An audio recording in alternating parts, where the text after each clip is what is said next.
નમસ્કાર મિત્રો, ફરીથી સ્વાગત છે તમારું એક નવા વિડીયોમાં અને એક નવી કહાનીમાં. આજે આપણે એક દીકરીની મનોવ્યથાની વાત કરવાના છીએ કે જે પોતાની તકલીફો કે પોતાના દિલની વાત ઘરમાં કોઈને કહી શકતી નથી, કેમ કે તેને સમજનાર ઘરમાં કોઈ નથી અને જે વ્યક્તિઓ ઘરમાં છે તેમના ગુસ્સા અને ડરથી તે કાંઈ પણ બોલી શકતી નથી અને જીવનમાં દુઃખ ભોગવ્યા જ કરે છે. આ કહાની કાલ્પનિક છે, પરંતુ આપણા સમાજની ક્રૂરતાનું દર્શન કરાવે છે.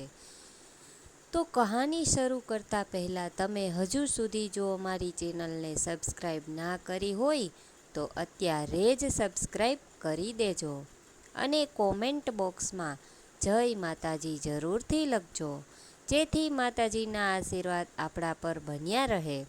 તો ચાલો કહાની શરૂ કરીએ. આ દીકરીનું નામ કલ્પના છે. એ સમયે તેની ઉંમર 7 વર્ષની હતી. તે સ્વભાવે ખૂબ જ ચંચળ અને રમતિયાળ છોકરી હતી.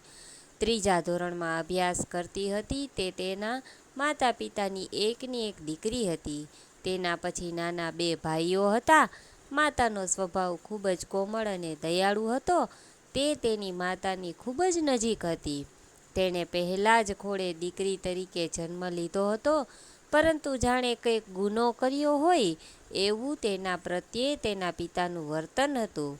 કલ્પનાના પિતાનો સ્વભાવ તો પહેલેથી જ ખૂબ જ આકરો અને કડક હતો. તેના પિતા તેના બંને ભાઈઓને ખૂબ લાડ લડાવતા. કલ્પના હંમેશા તેના પિતાના તેના પ્રત્યેનો આ ભેદભાવ જોઈ અને દુઃખી અને તેની માતાને પૂછતી, મમ્મી પપ્પા મને કેમ ભાઈઓ જેવો પ્રેમ નથી કરતા? મમ્મી પ્રેમથી તેના માથા પર હાથ મૂકીને કહેતી, તું દીકરી છે ને એટલે. કલ્પના પાછી તેની કાલી ઘેલી ભાષામાં પૂછતી, પણ મમ્મી શું દીકરી થઈને જન્મ લેવો ગુનો છે? મમ્મી તેને તરત પોતાના ખોળામાં બેસાડીને ગાલ પર ચુંબન ભરીને કહેતી, ના મારી દીકરી, એવું નથી. દીકરી તો લક્ષ્મીનો અવતાર કહેવાય. તો પછી પપ્પા કેમ મને બંને ભાઈઓ જેટલો પ્રેમ નથી કરતા? મમ્મી કલ્પનાના આવા વારંવાર પ્રશ્નોથી મૂંઝાતી, પરંતુ ફરી એ કંઈક વિચારીને જવાબ આપતી ને કહેતી, એવું નથી બેટા, પરંતુ તું એ દીકરી છે. દીકરી એ પારકી થાપણ કહેવાય. તું તો મોટી થઈને સાસરે તારા ઘરે જતી રહીશ અને તારા બંને ભાઈઓ અહીંયા જ રહીને તારા પપ્પાનો વંશ આગળ વધારશે. કલ્પનાએ તરત તેની મમ્મીને અટકાવતા પૂછ્યું, વંશ એટલે શું? મમ્મી થોડું મૂંઝવણમાં પડી, પછી બોલી, તું હજી નાની છે, તને નહીં ખબર પડે બેટા, પણ તું એમ માની લે કે કાલે સવારે તારા બંને ભાઈઓ મોટા થઈને તારા પપ્પાનો ધંધો સંભાળશે અને તું લગ્ન કરીને સાસરે જતી રહીશ. કલ્પનાને મમ્મીની વાત ગળે ઉતરતી ન હતી. તેને તો બસ એટલું જ દેખાતું હતું કે પપ્પા તેના ભાઈઓ જેટલો પ્રેમ નથી કરતા. એક દિવસ કલ્પના સ્કૂલથી છૂટીને ઘરે આવી. ઘરનો દરવાજો ખુલ્લો જ હતો અને રૂમમાંથી તેની મમ્મીનો રડવાનો ચિલ્લાવાનો અવાજ આવતો હતો. કલ્પના એકદમ ગભરાઈને અંદરના રૂમમાં ગઈ અને જોયું તો તેના પપ્પા તેની મમ્મીને ખૂબ મારી રહ્યા હતા. તેની મમ્મી કલ્પાંત કરતી, પોતાને છોડી દેવા માટે આજીજી કરતી હતી. કલ્પના તો એ દ્રશ્ય જોઈને એકદમ સ્તબ્ધ થઈ ગઈ. તેણે જોરથી બૂમ પાડી, પપ્પા, મારી મમ્મીને ના મારો. તેના પપ્પા તેને જોઈને મમ્મીને મારતા તો બંધ થઈ ગયા, પરંતુ બાજુમાં પડેલો પાણીનો ગ્લાસ તેની મમ્મી ઉપર છૂટો ઘા કરતા ગયા ને મમ્મીને ગ્લાસ માથા પર વાગતા ખૂબ લાગી ગયું હતું. કલ્પના દોડીને તેની મમ્મીને ભેટી પડી ને મમ્મીને પૂછવા લાગી, મમ્મી પપ્પા તને કેમ મારતા હતા? મમ્મી તેની સામે ભાવભીની નજરીથી જોઈ રહી. તે કશું જ બોલી ના શકી અને તેને ભેટીને રડવા લાગી. એ દિવસ તેના પપ્પાની આવી ક્રૂરતા જોઈને કલ્પના પણ ખૂબ ડરી ગઈ હતી. તે તો પહેલાંથી જ પપ્પાના મનથી દૂર હતી અને એમાં પપ્પાનું આવું સ્વરૂપ જોઈને તેમનાથી વધુ ડરી ગઈ. ડરીને દૂર રહેવા લાગી. વેકેશનનો ટાઈમ હતો. આખો દિવસ બસ બંને ભાઈઓ સાથે કલ્પના રમવા નીકળી જતી. સાચું કહું તો નાના ભાઈનું ધ્યાન રાખવા માટે તેના પપ્પા તેને એ લોકો સાથે રમવા મોકલતા.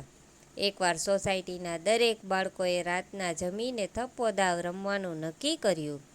કલ્પના અને તેના ભાઈઓ બધા બાળકો સાથે થપ્પો દાવ રમવા માટે સૌથી પહેલાં દાવ કોણ લેશે એ નક્કી કરી રહ્યા હતા. ત્યાં જ સોસાયટીમાં રહેતો એક 19 વર્ષનો છોકરો તેની સાથે થપ્પો દાવ રમવા આવ્યો.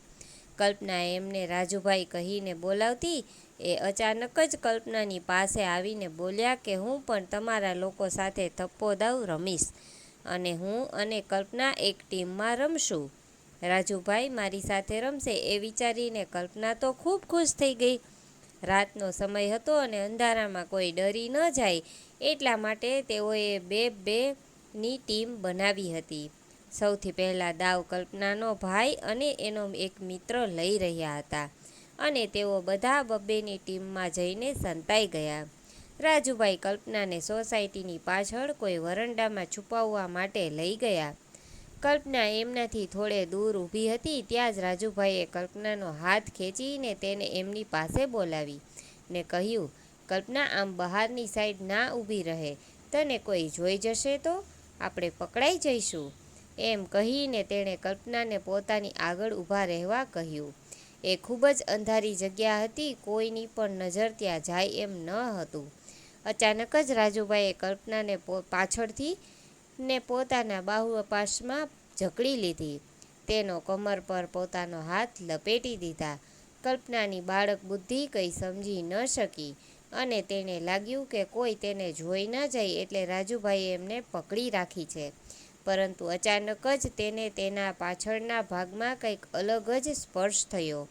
તેની બાળક બુદ્ધિ એ સ્પર્શને સમજી ના શકી પણ એટલો ખ્યાલ આવ્યો કે એ સ્પર્શ ખૂબ જ ગંદો હતો. કલ્પના એકદમ જ ગભરાઈને પોતાને છોડાવવાની કોશિશ કરવા લાગી. તે એકદમ જોરથી રાજુભાઈને ધક્કો મારીને તેનાથી દૂર જતી રહી. એટલામાં જ કલ્પનાનો ભાઈ તેને જોઈ ગયો અને કલ્પનાનો થપ્પો કહેતો બૂમ પાડી અને દોડ્યો. કલ્પના પણ તેની પાછળ પાછળ દોડવા લાગી. તેના શ્વાસોશ્વાસ ઝડપથી દોડવા લાગ્યા હતા. મનમાં એક મૂંઝવણ પેદા થઈ હતી. શું થયું એ કાંઈ સમજાયું નહીં, પણ એની બાળક બુદ્ધિ એ સમજી ન શકતી કે એનું શું થયું છે તેની સાથે. બસ એટલી ખબર પડી કે ખૂબ જ ગંદો સ્પર્શ હતો. કલ્પનાએ તેના ભાઈને રમવાની ના પાડીને ઘરે ભાગીને આવી ગઈ. મમ્મીને વળગીને રડવા લાગી. મમ્મીએ તેના રડવાનું કારણ પૂછ્યું તો તેણે એમને કહ્યું, મમ્મી, ભગવાને મને છોકરી કેમ બનાવી? મમ્મી કાંઈ બોલે એ પહેલાં જ તેના પપ્પા આવ્યા અને કહેવા લાગ્યા, નક્કી રમતા રમતા પડી ગઈ લાગે છે એટલે જ રડે છે. તને ત્યાં તારા ભાઈઓનું ધ્યાન રાખવા મોકલી હતી, તોફાન કરવા નહીં. જા હવે રડવાનું બંધ કરને તારા ભાઈઓને બોલાવી આવ. બહુ રાત પડી ગઈ છે, હવે રમવાનું બંધ કરો અને સૂવા ભેગા થાય. એ દિવસે કલ્પનાએ પહેલી વાર પપ્પાની વાતનો વિરોધ કરીને કહ્યું કે હું નહીં જાઉં બોલાવવા. એમ કહી પોતાની જગ્યા પર સૂઈ જવાનો ડોળ કરવા લાગી. મનમાં સતત મૂંઝવણ ચાલી રહી હતી. શું થઈ રહ્યું હતું એ કશું સમજાતું નહોતું. તેની બાળક બુદ્ધિ એ સમજી નહોતી શકતી કે આ ઘટના પછી કલ્પના અંદરથી થોડી સહેમી ગઈ હતી. તે જ્યારે પણ એ રાજુભાઈને તેની સામે જોતી ત્યારે અંદરથી એક અજબ ધ્રુજારી ઉપડતી. તે તેમની સામે આંખ પણ મિલાવી નહોતી શકતી. જાણે તેણે પોતે કાંઈક ગુનો કર્યો હોય એવું મહેસૂસ થતું. કલ્પનાએ તેના મિત્રો સાથે રમવાનું પણ બંધ કરી દીધું હતું. થોડા જ દિવસોમાં તેઓ ઘર બદલીને નવા ઘરે રહેવા ગયા. આ જ શહેરમાં તેના પપ્પાએ ફ્લેટમાં મકાન લીધું ને તેઓ ત્યાં રહેવા જતા રહ્યા. નવા ઘરમાં આવીને કલ્પના ખૂબ જ ઉત્સાહિત હતી. તેનું ઘર પહેલા માળે હતું ને બીજા માળે સવિતા કાકી રહેતા હતા. સવિતા કાકીના ઘરમાં તેના પતિ દશરથ કાકા અને તેના બે દીકરા વિમલ અને રવિ તેની પત્ની અમીષા સાથે રહેતા હતા. એમને ત્યાં હાલમાં જ એક નાની બાળકીનો જન્મ થયો હતો. ટૂંક સમયમાં જ કલ્પનાની ફેમિલીને એ સવિતા કાકી સાથે ખૂબ જ ભળવા લાગ્યું હતું. કલ્પનાને એમની નાની બાળકીને રમાડવી ખૂબ ગમતી એટલે તે રોજ તેને રમાડવા સવિતા કાકીના ઘેર જતી. તેના પપ્પાનો સ્વભાવ કોઈનાથી અજાણ ન હતો. તેના પપ્પાનો સ્વભાવ દિવસે ને દિવસે ક્રૂર થતો ગયો. ડ્રિંક કરીને મમ્મીને મારતા અને તેના પર શક કરતા. તેને ઘણીવાર તેના પપ્પાના મોઢેથી તેની મમ્મીને કહેતા સાંભળ્યું હતું કે જોજે, મોટે ઉપાડે દીકરી પેદા કરી છે, પણ ધ્યાન રાખજે, એક તો છોકરીની જાત છે, ક્યાંક ખોટે રસ્તે ભરાશે ને તો તમને બેય મા દીકરીના હાથ પગ ભાંગી નાખીશ. તેના પપ્પા શું કહેવા માગતા હતા તે કલ્પના સમજી નહોતી શકતી, પરંતુ સાંભળીને તેના મનમાં એક ડર પેદા થતો. એક દિવસ કલ્પના રોજની જેમ સવિતા કાકીના ઘરે એ નાની બાળકીને રમાડવા ગઈ હતી. એ દિવસે તેણે પગમાં ઝાંઝરી પહેરી હતી. તેના જન્મદિવસ નિમિત્તે તેની મમ્મીએ તેને ઝાંઝરી ભેટ કરી હતી. એ ઝાંઝરીનો અવાજ તેને ખૂબ ગમતો. એ દિવસે ખરા બપોરે જ્યારે કલ્પના બાળકીને રમાડવા ગઈ ત્યારે ઘરમાં એ બાળકી અને વિમલભાઈ એ બે જ ઘરમાં હતા. એ દિવસે તેણે ઘૂંટણ સુધીનું ફ્રોક પહેર્યું હતું અને પગમાં ઝાંઝરી ખનકાવતી હતી. આમ તેમ ફરી રહી હતી. વિમલભાઈની નજર કલ્પના પરના પગ પર પડી અને પૂછવા લાગ્યા, કેમ આજે ઝાંઝરી પહેરી છે? તેણે કહ્યું, મને ખૂબ જ ગમે આ ઝાંઝરીનો અવાજ. એમ કહી કલ્પના એમની સામે જ નાચવા લાગી અને ઘોડિયામાં સૂતી બાળકીને રમાડવા લાગી. વિમલભાઈ અચાનક જ તેની પાસે આવ્યા અને તેને ઘોડિયાની બાજુમાં રાખેલા બેડ ઉપર સૂવડાવી દીધી અને અચાનક જ તેની ઉપર સૂઈ ગયા. પહેલાં તો કલ્પનાને કંઈ જ ખબર ના પડી કે તેની સાથે શું કરવા માંગે છે, પરંતુ ફરી પાછો તેને એ જ ગંદો સ્પર્શ થયો. ફરી પાછી એ ધ્રુજારી તેના આખા શરીરે ફરી વળી. પરંતુ ખબર નહીં ક્યાંથી એક અચાનક જ શક્તિ કલ્પનામાં પેદા થઈ અને તેણે જોરથી વિમલભાઈને ધક્કો માર્યો અને તેને કંઈ સમજ નહોતી પડતી. અચાનક જ મૂંઝવણ થવા લાગી અને કલ્પનાએ ત્યાંથી ભાગવાની કોશિશ કરી. ત્યાં જ વિમલભાઈએ તેને રોકતા કહ્યું કે જો આ વાત કોઈને કીધી છે ને તો હું તારા પપ્પાને કહીને તને માર ખવડાવીશ. તારા પપ્પાનો સ્વભાવ તો તને ખબર જ છે ને, કેવો છે એ તને નહીં છોડે. પપ્પાના સ્વભાવના લીધે કલ્પના એકદમ ગભરાઈ ગઈ. જેમ તેમ કરીને વિમલભાઈના હાથમાંથી પોતાનો હાથ છોડાવીને ત્યાંથી ભાગી ગઈ. કલ્પનાનું આખું શરીર કાપી રહ્યું હતું. એક અજીબ મૂંઝવણથી તે ઘેરાઈ ગઈ હતી. એ દિવસે તેને ખરેખર પોતે દીકરી તરીકે જન્મ લીધો તેનો પસ્તાવો થઈ રહ્યો હતો. એ દિવસ પછી તે પોતાની જાતને જ દોષી ગણતી. તેના પપ્પાના સ્વભાવના ડરથી તે કોઈને કહી પણ શકતી ન હતી. એ દિવસે કલ્પનાની માનસિક સ્થિતિ ઉપર ખૂબ ગહેરી અસર થઈ હતી. અભ્યાસમાં પણ હવે તેનું મન નહોતું લાગતું.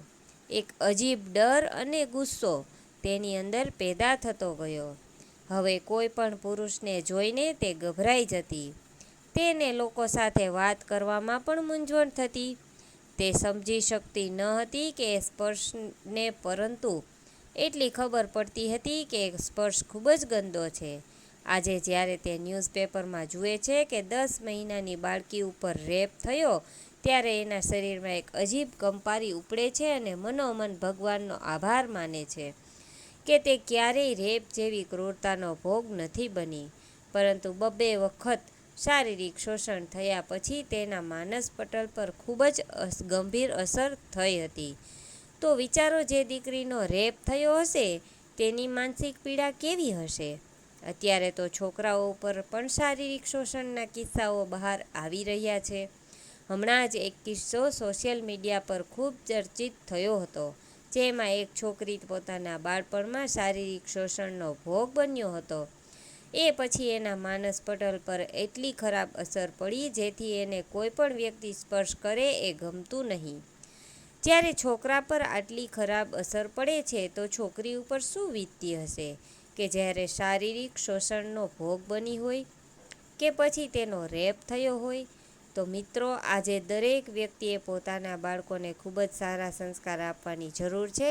આજે બાળકોને સારું ભણાવી ગણાવીને એક સારી નોકરી કે સારી જિંદગી અપાવવાના ચક્કરમાં વ્યક્તિ તેની બધી જ જરૂરિયાતો પૂરી કરવા લાગે છે અને તેને સંસ્કાર આપવાનું ભૂલી જાય છે, અને પછી સમાજમાં આવા કિસ્સાઓ જોવા મળે છે. માટે આજે દરેક વ્યક્તિએ જાગવાની જરૂર છે. તો મિત્રો, આ કહાની તમને કેવી લાગી તે કોમેન્ટ કરીને જરૂર જણાવજો. અને વિડીયો પસંદ આવ્યો હોય તો વિડીયોને લાઈક અને શેર કરજો. તથા ચેનલ પર નવા હોય તો ચેનલને સબસ્ક્રાઈબ જરૂરથી કરજો. ફરી મળીશું એક નવા વિડીયો સાથે. ત્યાં સુધી તમે તમારું ધ્યાન રાખજો. જય શ્રી કૃષ્ણ. હર હર મહાદેવ.